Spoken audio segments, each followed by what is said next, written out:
Okay, good evening everyone and welcome to our part one of our two-part webinar series on fitness and nutrition for eventing horses. I'm Rebecca from Kentucky Equine Research, and tonight I'm joined by a few members of our Australian-based nutrition and technical teams. So we've got Dr. Peter Huntington, veterinarian and director of nutrition. We also have Dr. Clarissa Brown-Douglas, long-standing nutritionist with Kentucky Equine Research, and David Nash, our Director of Nutrition Technology, who will be taking us through this evening's presentation on the role of heart rate monitoring and looking at fitness training for event horses. So we've actually got a few hundred people logged on here tonight from what looks to be more than a dozen countries around the world. So we'll do our best to keep this presentation to an hour, bearing in mind that you guys are sort of from all over the world and there's varying time zones involved. But just to sort of kick it off, we do have a little survey that I've put in the chat box there that we would love you to fill out. It will only take probably 90 seconds to 2 minutes, and it just gives us a little bit of insight on what you guys are currently doing with your horses, and we will refer to this throughout the presentation so David can really talk to the people that we do have on this call. So if you would mind sort of filling that out just now whilst we get started, that would be really, really helpful. We are also making a recording of this webinar, so you will be able to view it at a later date. So you'll get those login details in the post-webinar email that you get after this. So just before we get started, certainly feel free to ask questions throughout David's presentation. I know we've already got a few that have started to come in. So to do this, just so we can keep track of everyone's questions and we don't miss them, if you could please use the Q&A box here in Zoom, that would be really, really useful for us. And we'll do our best to either answer them throughout the presentation or during question time at the end. And you'll have all of us sort of to answer those questions there. So if you do have any questions after this webinar, feel free to contact us at advice@ker.com. But with that, I'll hand over to David and he'll take you through tonight's presentation. Thanks, Beck. Today, as Beck said, we'll be talking about fitness trainers in eventers, a role for heart rate monitoring. So that's a bit more of an exercise physiology review. This will lead on, hopefully, to more questions being asked directly around the nutrition. And Clarissa will speak about that in a fortnight. So hopefully this really is a two-part series, and we're already thinking about making a three-part series of getting the professional's point of view of the eventers going through that. So hopefully you enjoy this and the next presentation that we do.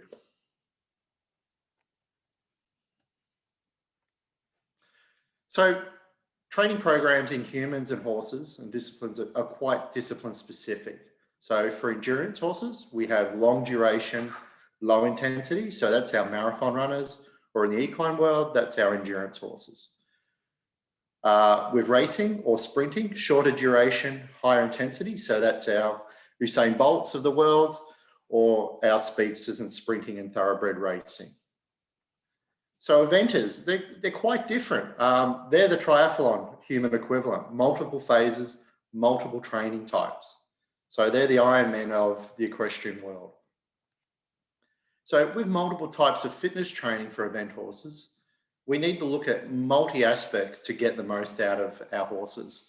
So we need mental training, we need suppling or soft tissue strengthening, we need neuromuscular coordination, especially if you look at the cross-country phase, it's quite technical, especially as you go up the phases. Obviously, we need cardiovascular fitness, we need muscular fitness, strength, and endurance. So it's quite a lot for the eventing horses to be able to be conditioned correctly to not only perform at that optimal level, but more importantly, to be safe. Eventing, as we know, is one of the more dangerous equestrian events in the world. And if we don't condition our horses correctly, it could end up in dire consequences for not only our horse, but ourselves as well.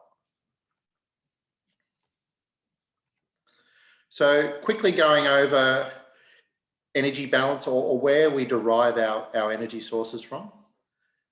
We take this back to our U9 or U10 science subjects.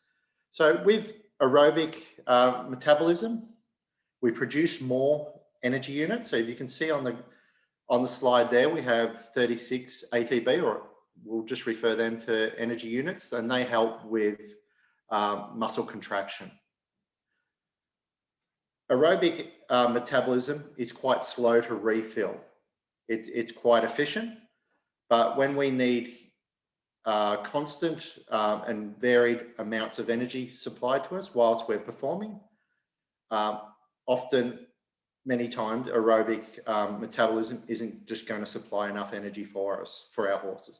So then we have to step up into anaerobic. And as you can see, this is without, as the name suggests, without oxygen. It only produces 2 ATP units. So it's quite inefficient.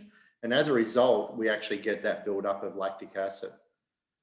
So really we need a balance of both to perform at that optimal levels. So when we look at heart rate response to exercise, this is data from one horse.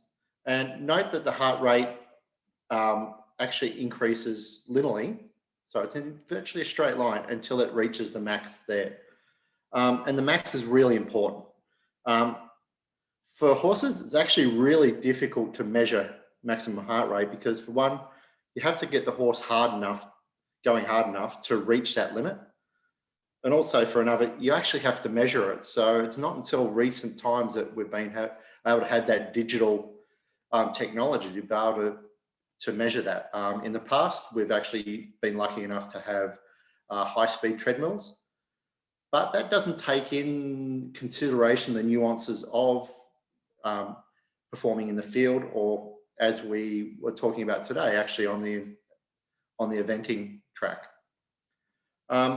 For horses and humans, we generally talk about our heart rate max at around 220 beats per minute. For humans, we actually calculate that our heart rate max to be 220 minus our age. For horses, let's just assume 220 is our heart rate max. So what we'll do as we start talking about our exercise phases through this talk is we'll start talking about percentages of our HR max.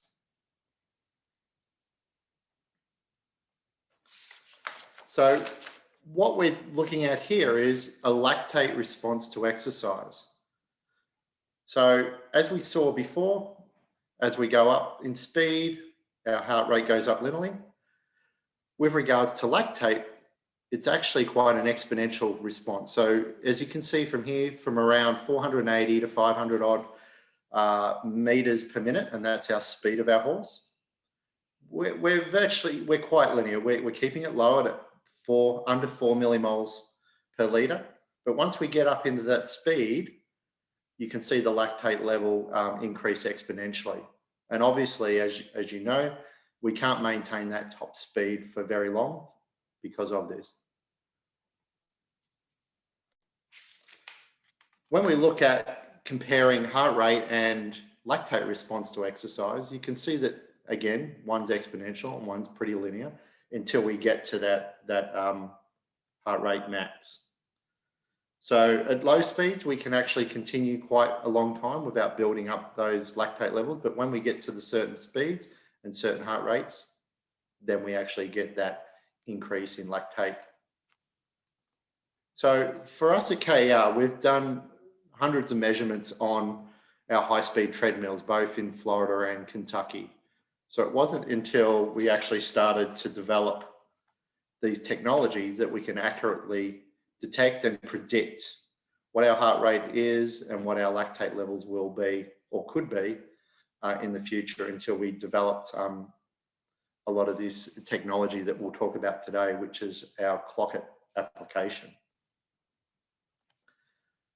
So can we actually measure velocity versus lactate and get good correlation? Unfortunately, we really can't.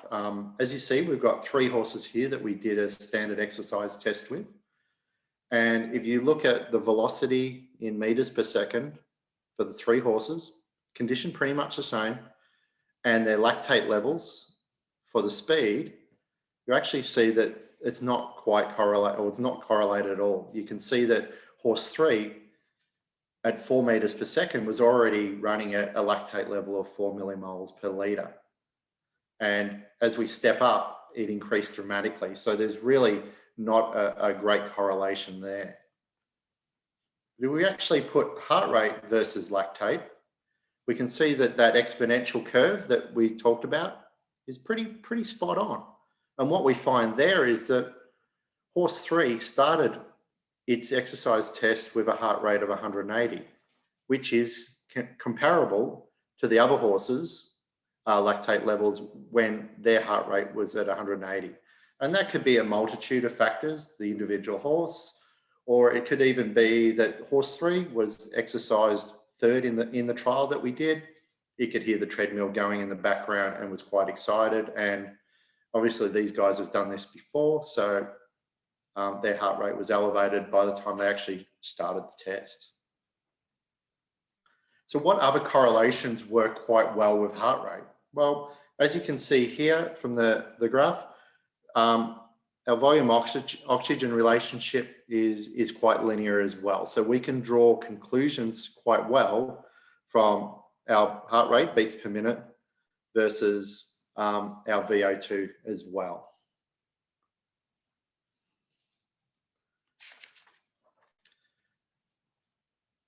So with heart rate and lactate relationship,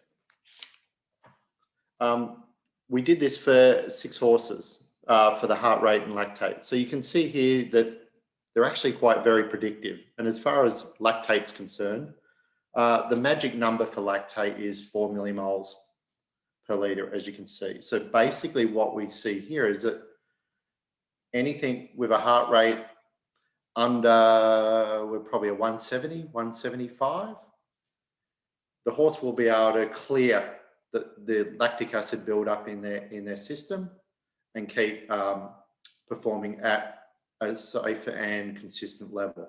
Once we start stepping up over that with our heart rate, as it increases, our lactate levels will increase exponentially as well. So if we use the data that we've spoken about and the correlations, we start to overlay zones in training. So these zones become heart rate zones, and we can start to predict where lactate will start to accumulate. And this is where we start doing our developing our training zones. So if you look at the first 2 zones, the blue and the light blue, under 50% max and 50 to 60%, there's virtually no lactate. So it's completely aerobic exercising.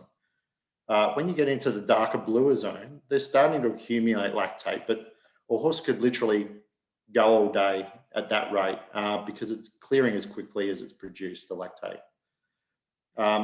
So that's a zone that can be used for aerobic fitness, so endurance horses or just general aerobic fitness. And that's the zones around that 150 to 160 beats per minute. When you get into that yellow zone, so the 80 to 90%, you're starting to accumulate lactate, but it hasn't quite gotten out of control yet. So that's around that 80 to 90% of the heart rate. When you get into the red zone, so this is greater than 90% of the heart rate max, so we're getting into 200 beats per minute, you start to accumulate lactate rapidly. So one of the training strategies for horses is to train them in the yellow zone and train them so that their muscle sees the lactate, but it doesn't accumulate to the point where we're really producing fatigue. This is quite endemic of what we do with racehorse training. So if you gallop a horse at 18-second furlongs, 18 seconds per 200 meters, that's the kind of lactate that you would expect to see. So heart rate measures all factors in affecting exercise intensity. So this could be affected by the breed of the horse, as we'll see a little bit later, body weight, and the body weight to the conditions, so the condition score of the horse, so what it should be versus what it is, so overweight horses, I would say. Speed, obviously the gait, the weight of rider, rider's ability, track surface, temperature, humidity, wind, the incline, as we'll see later, shoeing, and experience and general fitness of the horse. Just before Sydney Olympics in 2000, Professors Evans and Hodgson and Serrano, what they did, they did a research trial on heart rate and blood lactate responses during exercise in preparation for eventing competition. And obviously, the Australians here, we remember we're pretty damn successful during that period. And what they actually found was the intensity of exercise during normal training sessions was much lower than during competition. So what that led them to suggest that many event horses weren't appropriately trained. And as we know, we went on and won the gold medal anyway, but what it did was showed us a really good insight into the training methods were pretty rudimentary and they weren't actually mimicking the levels of exercise expenditure during competition. So what we found here, we got a group of riders and they were all elite FEI riders and asked them to train their horses at the most intense way that they train their horses. So this was a majority of the beach training that a lot of the trainers were doing. And what we found was, as you can see up there, that the max beats were, around that 150, 175, 155. So that was 3 bouts that they did. And the lactate level only got to 1.3 millimoles. So really, we're still training in the blue zone, but these were competing at elite levels.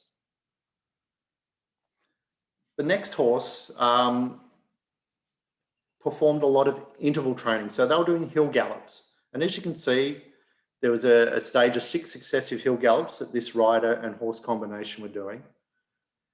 They were getting up to 205 beats per minute and their lactate levels were getting to 9.4. So it was into that yellow threshold. We were getting the heart rate up, we're getting the lactate up, we were showing that horse that lactic acid build up, but it wasn't quite out of control. And what happened was, as a result of this horse was one of only 3 in the competition to actually complete within time without any faults. And this was sort of the start of people starting to look at how we can condition the horse correctly to get to perform at that optimal level safely. So several years ago, Dr. Joe Pagan and the technical staff developed an app that was in the early 2000s and the 10s. Apps were obviously, as we know now, they were starting to come on the market and everyone had to have an app for everything. So we developed Clockit. We have 2 versions. We have Clockit Sport, which is what we're going to talk about today, and also Clockit for racehorses. So Clockit Sport is our fitness app for sport horses. So it measures heart rate, speed, altitude. When you log into your website in your virtual stable, it stores our sessions, displays it graphically, summary of data. And for us, it's iPhone and Android versions are available as well. So obviously there are many different applications like this out there. And from some of the responses we got from the survey that Rebecca put out earlier, we had what percentage of people were using these fitness apps, Beck? Yeah, so it was actually really interesting to see this. So 73% people don't actually use any app. So yeah, I mean, certainly the vast majority are not using a tracker. So it could be something that's worth looking at. We also, in that same survey that you guys just filled out, we had a look at how you guys are currently assessing your horse's fitness and readiness for competition. And the results were actually quite surprising. So 3/4 of you don't really, look for anything in particular. You use intuition and feel to see how ready your horse is and how fit your horse is for competition. And then some of the other things that we put in there, and you could select multiples of these, and people often do use, multiple parameters, but 65% of you were looking at your horse's breathing primarily. And second to that, it was looking at how far you'd travelled, but you weren't using anything to measure it. So it was sort of a bit of a guess. Or your distance as well, and then a third of you looked at how sweaty the horse was. So that's obviously environmentally can add that environmental factor in there. And interestingly, only 15% of people here on this webinar were using a heart rate monitor. So I think it's something new. I mean, for us humans, Fitbits are quite common now. As technology gains traction, I mean, I feel this is a really good tool to add to your training regime, and it actually may just simply validate your training programs as you go. Obviously, as you have different horses, it's a really good idea to gauge where they are and get your speed, get your altitude, get your heart rate sequenced for each individual horse, especially if we have quite a few teams in our team. So as you can see, the heart rate monitor is a polar monitor. It hooks up near the girth, so you can hook it up individually there, or you can actually develop a little carry that fits onto the girth as well. Connects Bluetooth to your phone, or actually links in with your Polar watch as well. This is just a couple of views of the one on the right. You can see beats per minute. You can see your speed, your distance, and your altitude as well. And altitude is really important when we talk about things later. And also, it uses Google Maps, so you can actually look at where you are on your own property. So I've done that a little bit, and actually looks like my place there. Good job, guys. Also, we can actually track that with our coach, so we can use data, and so we can integrate with our coach and our student whilst they're going as well. So it's really important that the coach can actually provide you feedback after your performance whilst they're not out on the field with you. One also thing it has is a safety mechanism. There is a SOS button on there. So if you come off, you'll be able to press that, and it has pre-programmed phone numbers to automatically call. So that's another safety aspect that we've built into this program. As you can see, we've got the GPS tracking here, so you can actually track where you've been. Also on the right there, you can see that we've split up the time that you've spent in different heart rate zones. So as you can see here, we spent 5 minutes 20 in the yellow zone, and just only a few seconds in the red zone there. So we can actually take that and graphically put that into 2 sections, as in time, as in where you were during that period of time, and total that up as well.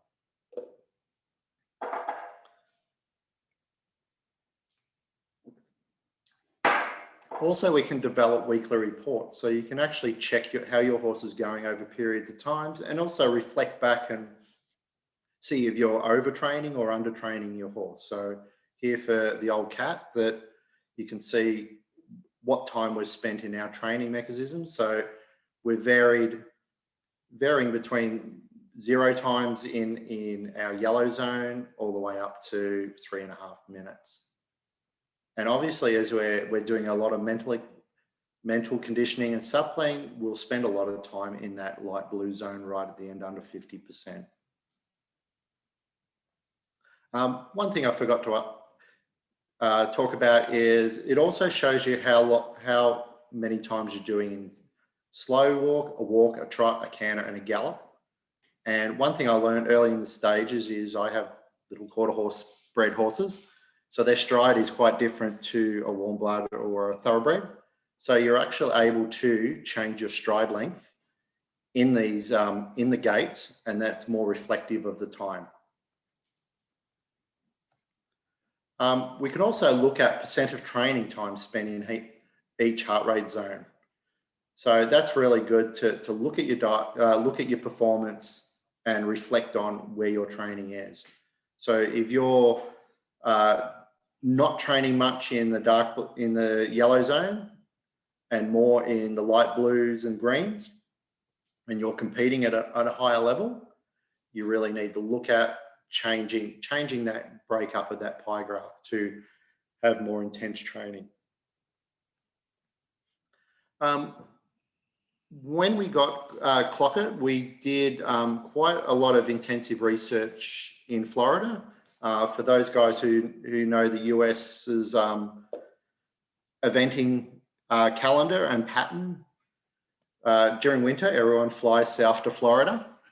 And so there's a lot of people there that are working their event horses in a small area. So it was really good that we're able to get over 100 event horses with 2,000 sessions just in the Ocala, Aiken, Southern Pines area. And what we did is we studied a group every day of 5 novice horses, 5 in training, 5 prelim, 8 intermediate, and 11 or so advanced horses. And what we wanted to do is look at how hard they compete. And that's really important for us to schedule what our training is. So what we see here is we had a look at some 2-star and 3-star horses.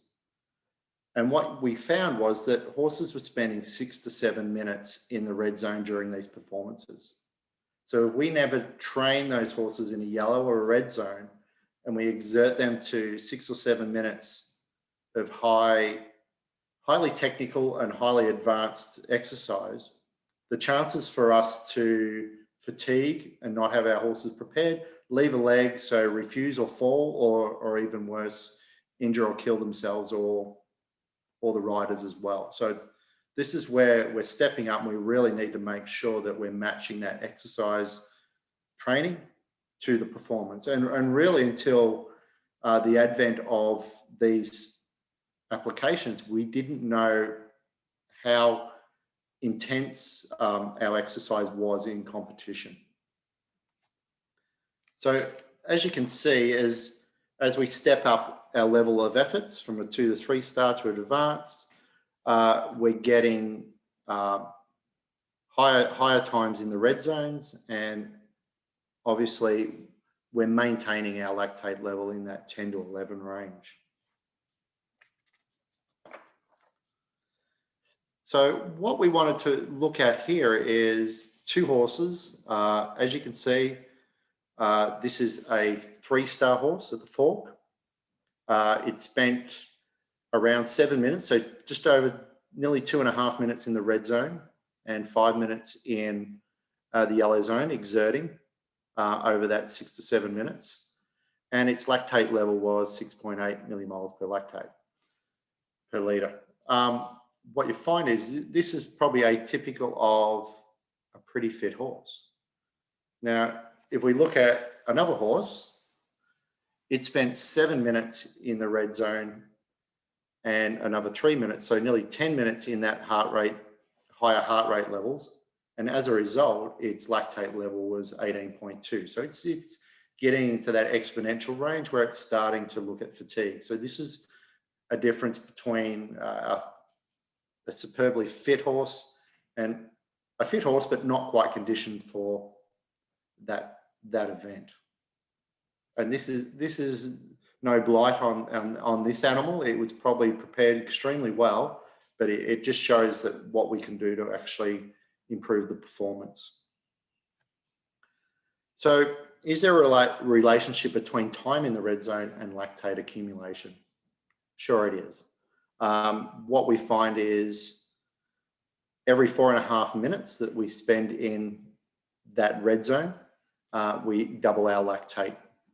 So that's a good gauge. So if we're in that 6 to 7 minute range of red zone for a peak performance horse, we're going to get that doubling and a half of our lactate level. So we have our horses a lot fitter and a lot more prepared.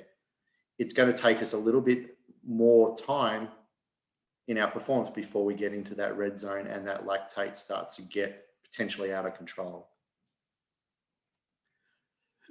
So is there a relationship between time in the red zone and lactate accumulation and breed? Well, funnily enough, there actually is. So on that study that we did in Florida, we had Irish sport horses and warm bloods. As you can see on the same training regimes, the Irish sport horses spent less time with heart rates above 200 beats per minute compared to the warm bloods. And you can see there as a result, the lactate levels were less as well. So for the Aussies here and Kiwis, we didn't test thoroughbreds, and I would assume that we would spend less time above 200 and we would have lower lactate levels. And that may be quite endemic of the success that the Australians and New Zealanders have had in eventing over the years with their thoroughbreds. So how hard should event horses train? It's a balancing act. It's between soundness and fitness. So it's really important. And sometimes if we have setbacks, we actually have to build ourselves back up, not only on fitness, but bone density, which obviously affects our soundness as well. So with human athletes, we look at what the optimal training heart rate range is for general aerobic fitness. And these are athletes, not couch potatoes like myself.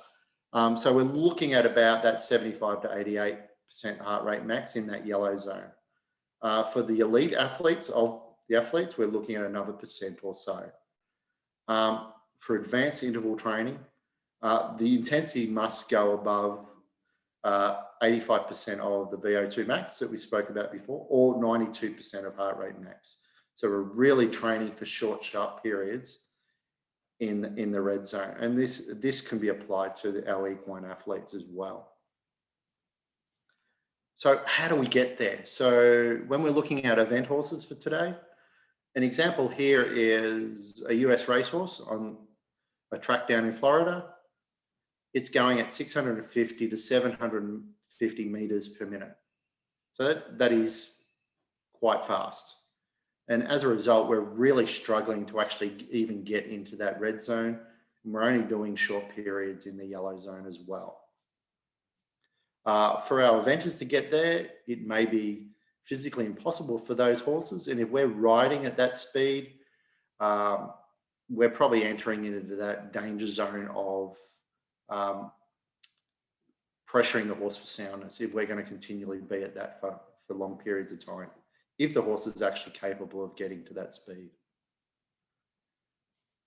So how can horses actually safely exercise in the yellow and red zones? Well, the Irish guys have been doing it for years, and a lot of us now have cottoned on to that, as hills have a huge effect on our exercise intensity.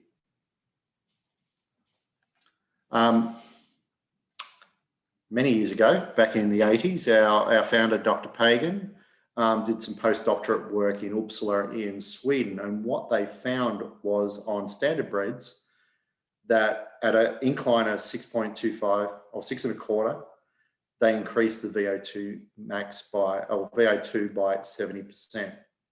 So this really had a dramatic change in how we train our performance equines. So what we found then is, okay, as we go up a slope, we can keep our speed at a constant, but we can actually get our heart rate up. So if you look at here, if we're doing 480 meters a minute, so that's a slower competition speed. At 0 grade, we're at 140. If we take that up to just 6%, but maintain our same speed, we're into that yellow zone at around the 160. If we get up to 8 and 10%, we're actually into that red zone now. So this is not increasing our speed, but increasing the incline. That increases the work rate of the horse, and we can get our heart rate increasing quite well. So the effective speed on a constant heart rate. So if we want to keep it there at a 5 1/4 incline, you can see that as our speed goes up, we get the same effect. We get that increased beats per minute. So really the take-home message from this is a 1% increase in grade has the same effect on heart rate as a speed increase of 35 meters a minute. So I sort of put that in there at 1% is 35. So if we get it up to that 5 or 6%, we can actually drop our speed from, say, 700 meters a minute, which is racehorse speed, down to about 490 meters a minute. And now we're starting to talk about our competition speed. So we can really easily adjust that, and the horse can safely travel for periods of time over that speed.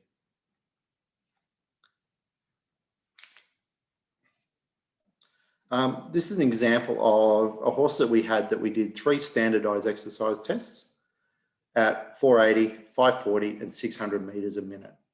And what we did, we repeated that in February and April. And as you can see from the results there, that we're actually getting that horse fitter. So if you can see the difference between at 180 beats per minute, we're getting speeds of 530 versus around 560. So that was quite good, showing that the progression of that horse. So how does that relate to the DE requirements for exercise? And now we're starting to relate into how do we actually feed and fuel that horse. And this is the start of where we'll go into with Clarissa's lecture in a couple of weeks.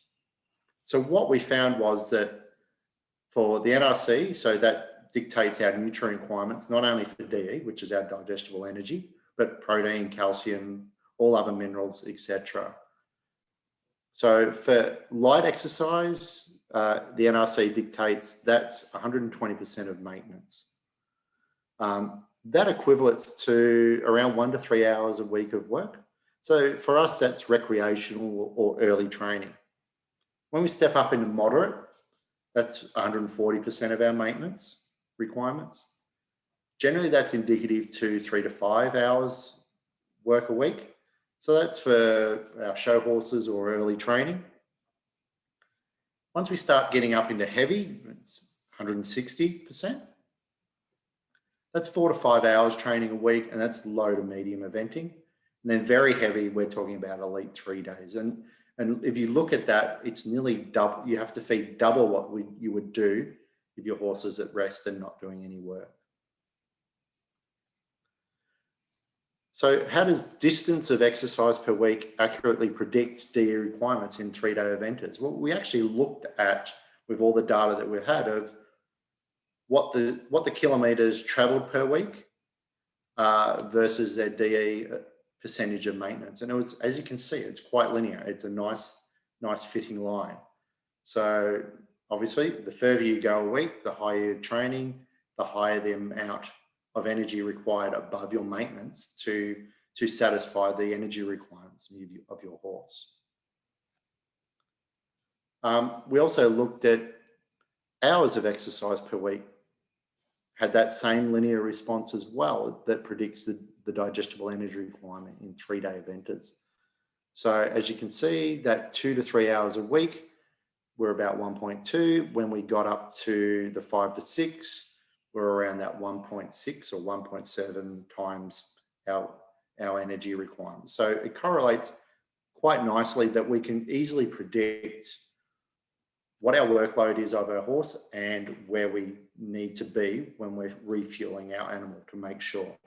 Now, remember that the key is, and Clarissa will talk on this, if we're actually maintaining our horse's condition and we're not working him as hard for a period of time, we step back. We don't still keep feeding him at that high level. We step back and match our feed intake to our work rate, unless we're actually trying to increase the condition of the horse. So this sort of blocks it quite well to be part of a feeding plan for your eventers. So if we're working 1 to 3 hours a week, we're in NRC light. If we step it up to 3 to 5, we're in that moderate. Now, depending on your intensity, then when we go from 4 to say 6, we're into that quite heavy NRC range. So we can sort of step our way up and down the scale to supply those energy requirements to our equine athlete. So just to surmise, we need to ensure our horse is conditioned sufficiently to safely perform, whatever level we're at. Use tools to assist in conditioning. So if this is a Clockett tool or it's a ration balancer, these are really good tools to actually assist us in keeping our horse maintained at its optimal levels and getting it to perform there for a longer period of time and safely.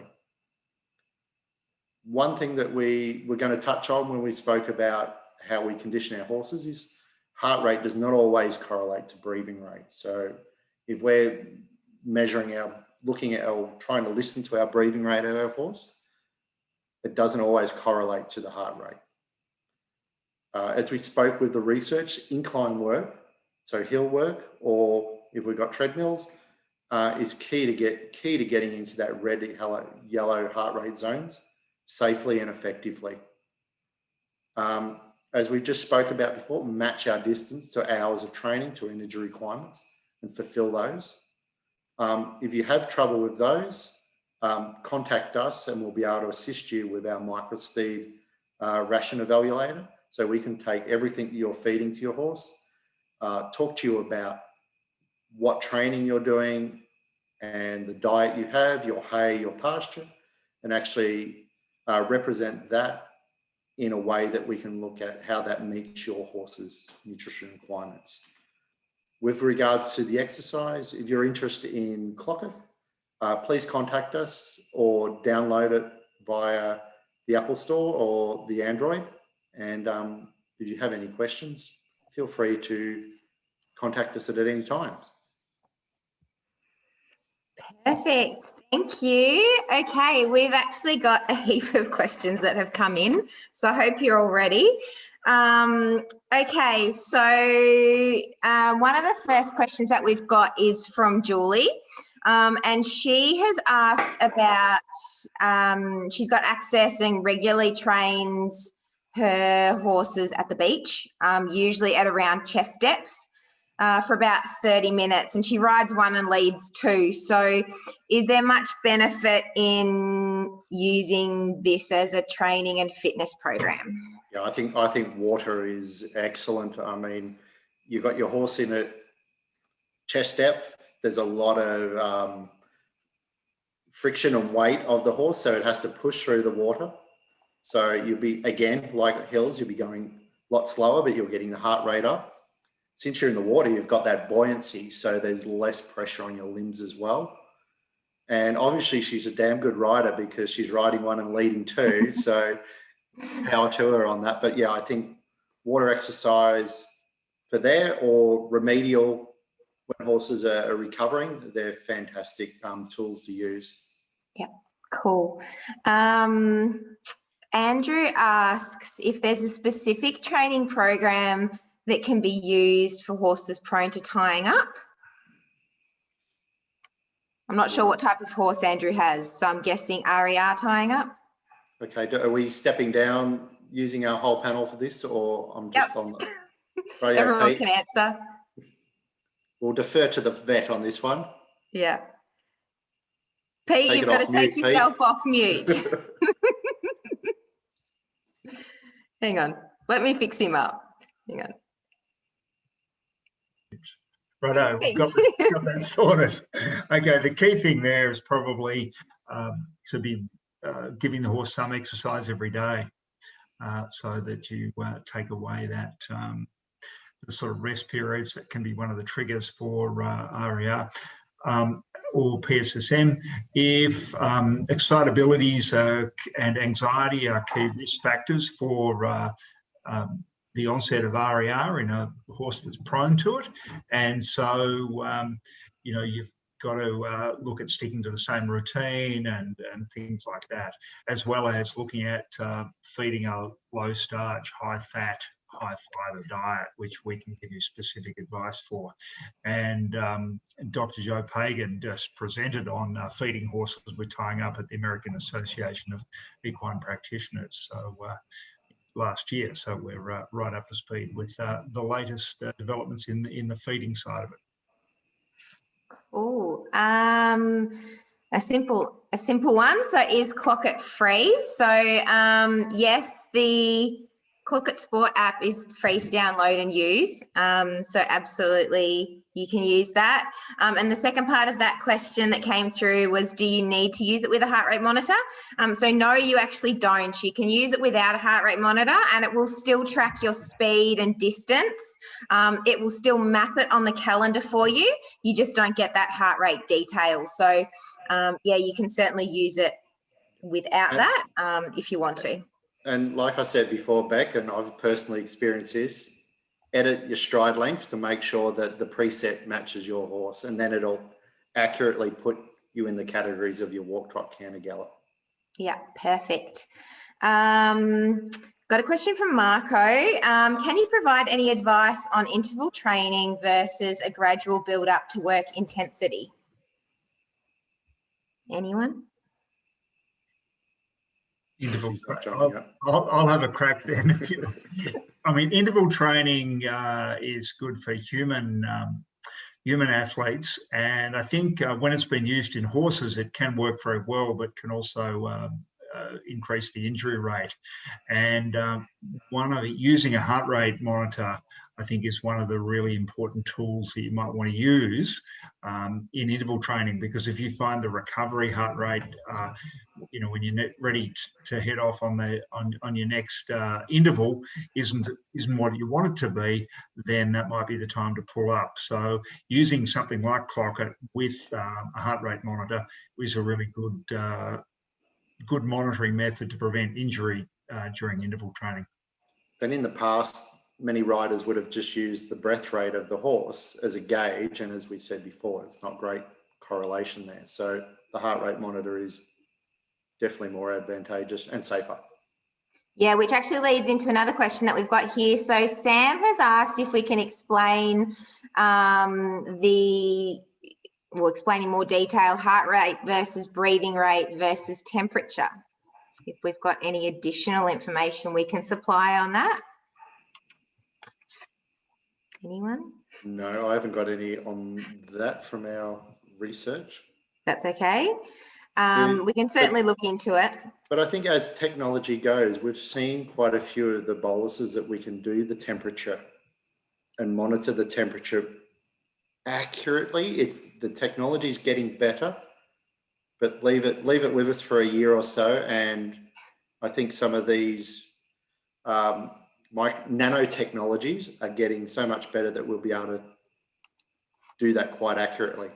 Yeah. So heart rate, internal temperature, it's coming. Yep. And another question we may not quite know the answer to, but you might, I'm not sure, is jumping back to the water question, is that is it true that the highest heart rate in water can be 120 beats a minute due to the increase in buoyancy? Anyone know? Any data on that? No?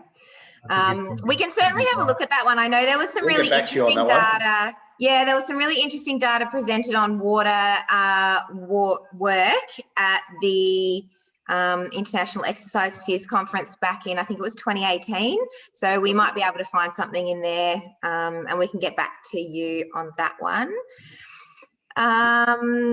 It's certainly higher than 120. Certainly higher than 120. Okay, cool. Okay, question from Claire. Is there a recommendation on workload the day before competition?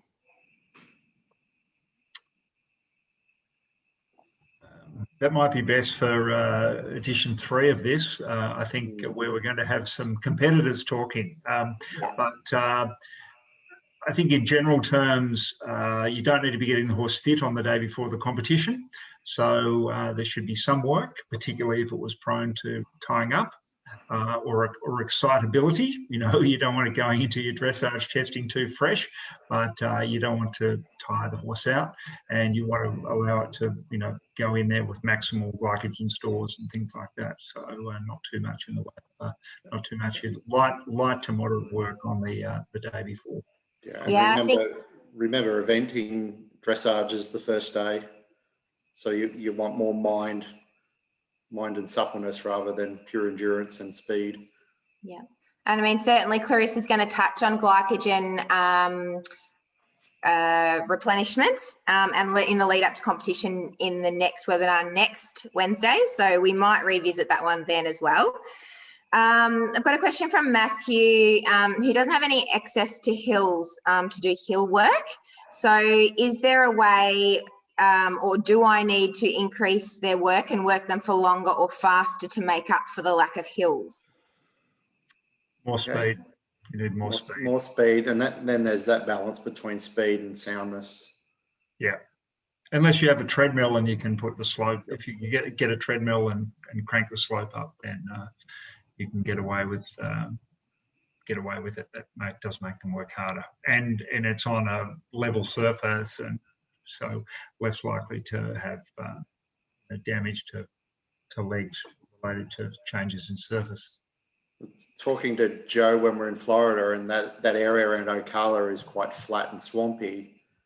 The guys there were actually talking about building a hill, a man-made hill to get that incline. So, and we've seen the talk of in Pakenham in Victoria, they're looking at building a hill there at the racetrack as well. So yeah, where there's a will, there's a way. We've got another question from Ishel. I'm sorry if I pronounced that name incorrectly, but asking, is it worth to be training a level above what you are currently competing at? It's more of that'd be a competitor's, Yep. but I think as long as they're fit enough to do the performance that they're being asked to, that's where I'd peg it at. Yep. So we'll post that one into part 3 as well, maybe. Yep. I've also got a question from Ruth. On one of the slides when you were talking about the 1 and 2 horses that you'd done the work on, yep, and you were talking about the second horse, the heart rate was still in the red zone a lot longer, even though the work had slowed down and they'd slowed their speed at the end. So what does this sort of mean? I think from that's at the fork. I think that was the explanation of the horses were less fit. So they were taking longer to come down after the speed had dropped as well. Mm-hmm. Perfect.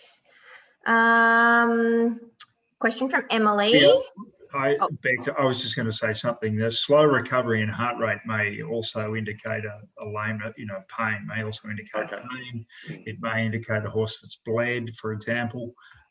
So slow heart rate recovery is a cause for concern. Yeah, which I guess gives reason to, another reason to have a heart rate monitor on there, and maybe you can pick up some subtle changes in recovery that might be indicating onset of disease or injury. Especially if you have a really good history of your horse. If you're tracking your daily workout, you can see if the horse isn't recovering as quick. Yeah. Yeah. Fantastic. Absolutely.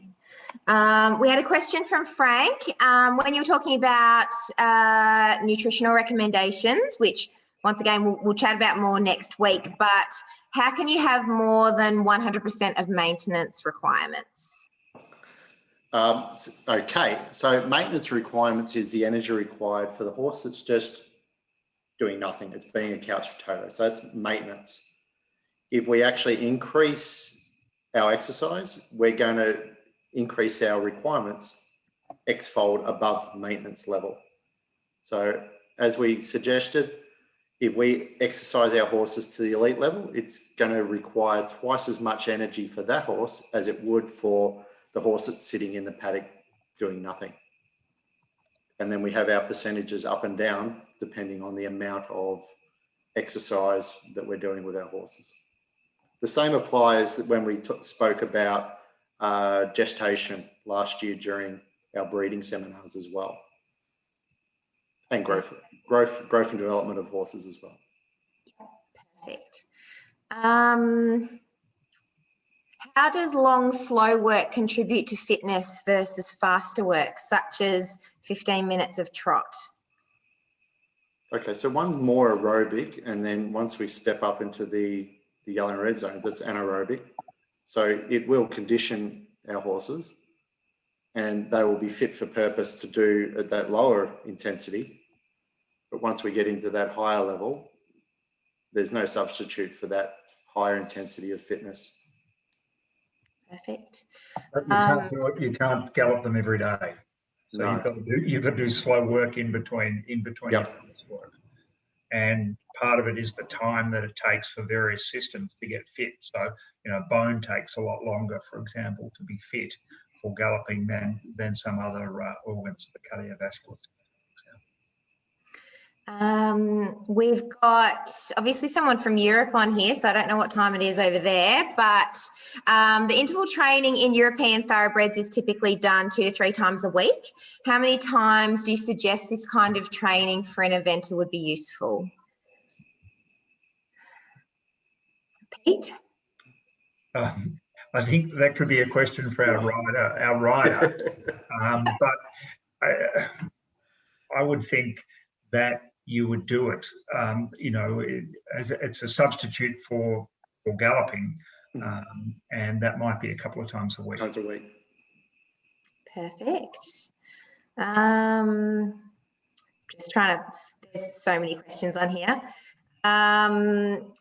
There's an easy question that I'll answer, is can we have a copy of the presentation? Yeah, I get the easy ones. So can we have a copy of the presentation? Yes, we can absolutely, you'll get a recording to this presentation.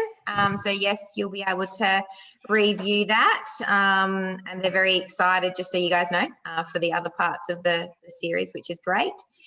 Got a question from Micah asking, is there a best mental fitness exercise for younger horses?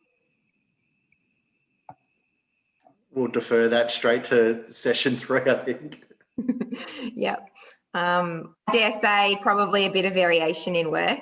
If you do have access to the beach, if you can hack out, if you can, mix up your workload, I think that's probably advantageous to keep them, not from getting a bit arena sour. But yes, I think we can talk about the guys that do it more than us. Should horses be given a day off after an intensive training day? And how long do they typically take to recover? Good question. Who wants to answer that one? It might be a stage 3. I wouldn't give them a day off, but you would have a day of slow work. And I'll sort of go back again to my sort of, horse prone to tying up, and there's a lot of horses prone to tying up. That's the days off that can be the trigger. So, but that could well just be slow work on that day. That could be the walking and trotting day. Yeah, it could be a nice opportunity to just go for a hack down the road or just a wander. Yep, cool. Is there an easy way to work out where your off-the-track thoroughbred fitness is, sitting when coming back into work after a spell? You're the off-the-track expert, Beck. I knew you were going to do that. So I would actually say that it's actually a perfect opportunity to use Clockit. Because you really don't know where a horse's individual fitness is sitting until you start to map it. So I think it provides a good case to ride with it and see what your horse is doing. If you do it with a heart rate monitor, you'll get the most accurate information you can possibly get, and then make a plan sort of going from there. It depends how long the horse has been spelling for, how close to being just off the track is it? Is it fresh off the track? Is it off the track 12 months? So I think there's a lot of variables in there. So probably looking at individual assessment is probably a good way to go there. And a great link into using microsteat as well to work out what the energy and nutrient requirements are of that horse.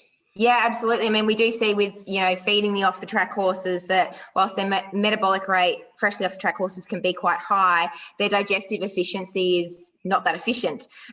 So, we do need to look at nutrition in conjunction with workload there. And I think if you compare what you're actually doing with the horse by using Clockit and then looking for a nutritional assessment, I think that's probably gold standard in what you would want to do. We've also got a question here from another Claire asking, does the Clockit app link with any and every brand of heart rate monitor? So the heart rate monitors that we use and recommend are primarily the Polar heart rate monitors. There are a few others around that you can use it with, but primarily the the Polar Bluetooth transmitter is the one to go with.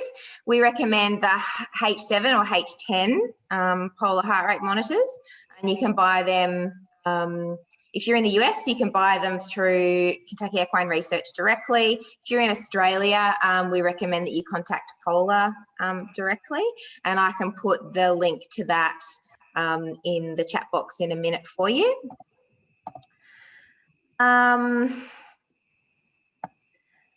Okay, lots of questions. Wow. Okay.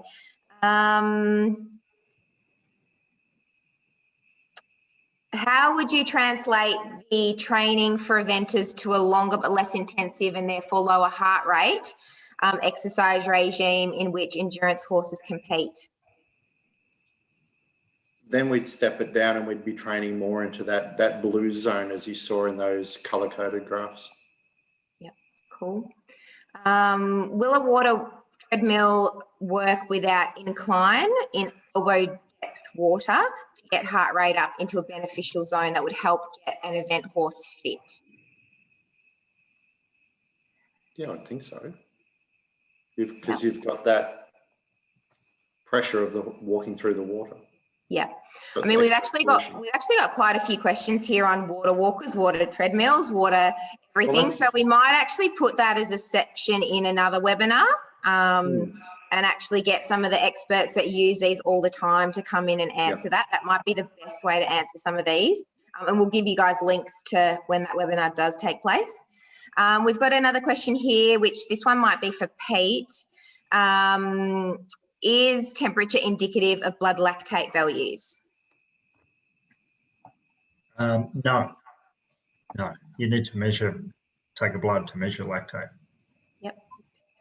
You got to have a question for Carissa.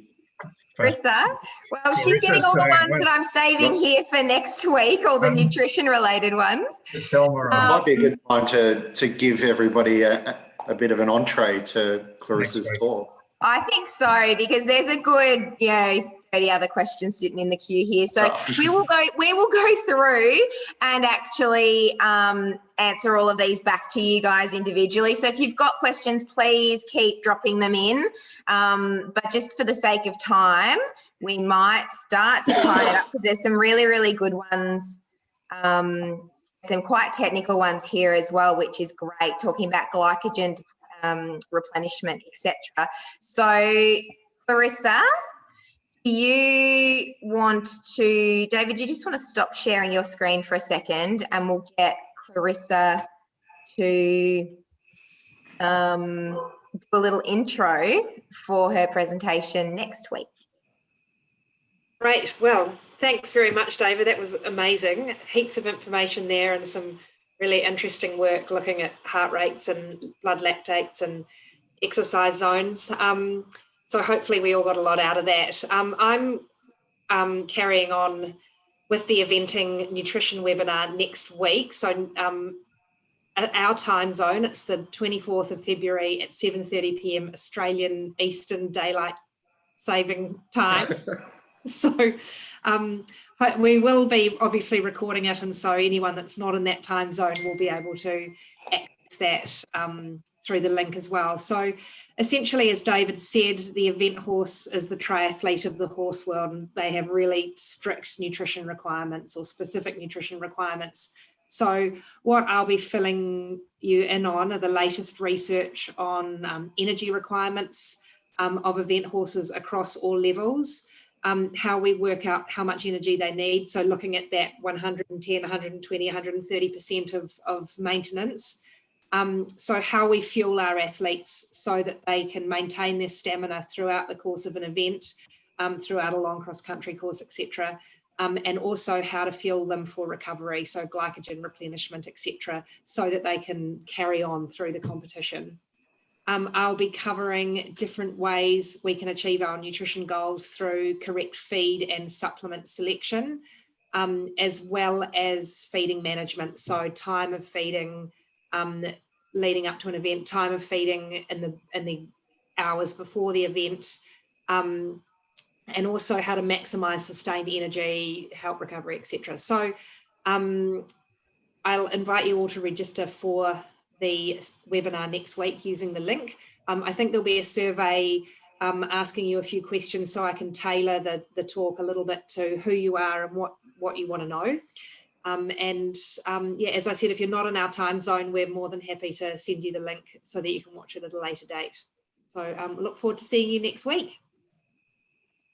Perfect. I'm just putting a couple of links in the chat box here. So I put a link to the to buy polar heart rate monitors. I've also put a link to our website if you want more information about Clockit. And I've also just put the link to register for Clarissa's webinar in there. So we are going to organise after Clarissa's presentation. We will also organise a part 3, given some of those really great questions and practical questions. So we'll actually get a panel of our elite riders on here, and we can do a bit of a Q&A. So we'll make you guys all aware when that is going to take place. But I guess for now, we might sort of wrap it up and see everyone in hopefully next week for Clarissa's presentation. Cool. Thanks, everyone. Thank you. See ya. Right.